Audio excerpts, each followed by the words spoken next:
সামনেই ট্রাক থেকে গরু নামতেছে, এটা হজরতপুর হাটের মুখে। আবার ট্রাকে করে গরু কিনে নিয়ে চলে যাচ্ছে। কি সুন্দর, দেখেন কত সুন্দর একটা ছাগল নিয়ে গেল। ছাগলটা কত নিচ্ছে ভাই? 13,000 টাকা নিয়েছে, 13,000 টাকা ছাগলটা, 13,000 টাকা নিয়েছে। আলহামদুলিল্লাহ আলহামদুলিল্লাহ আলহামদুলিল্লাহ, অনেক ভালো হয়েছে। এ ভাই খাসি দুটো কত নিল? কত? 28,000 নিয়েছে খাসি দুটো, 28,000। 28,000 মা বাচ্চা সব একসাথে চলে এসেছে হাটে বিক্রি হতে। সবাই হাটের বিক্রি হওয়া ছাগল গরুর দামের উপরে প্রতিবেদন করে।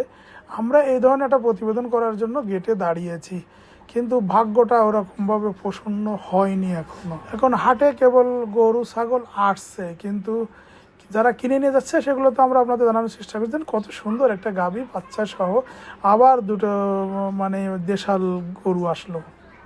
এই দেশাল দুটো কত নিছে ভাই? দেশাল কত নিছে?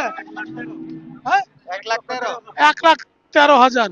1,13,000 টাকা। আমরা দাঁড়িয়ে আছি একেবারে হাসিল ঘরের সামনে। ওই যে দেখুন, হাসিল কেটে টাকা পয়সা বুঝে নেওয়া নিয়ে চলছে। ভাই কত নিছে?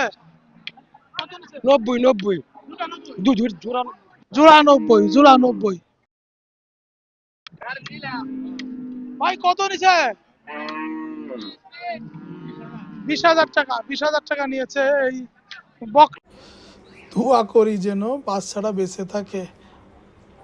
এই যে দেখুন, হাটের ভিতরে প্রচুর মানুষ এবং মানুষের সমাগম আমরা লক্ষ্য করছি।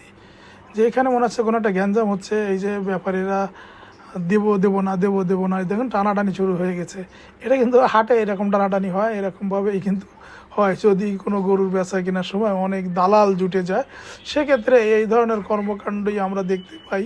আমরা এই ধরনের ভিডিও নর্মাল সময় করি না, কিন্তু আজকের আমরা পেয়ে গেলাম, যেহেতু দাঁড়িয়ে আছি, আমাদের ক্যামেরা চলছে, তাই আমরা যা পাচ্ছি তাই ভিডিও করছি, যা দেখছি তাই ভিডিও করছি, কারণ সব কিছুই তো আপনাদেরকে জানতে হবে।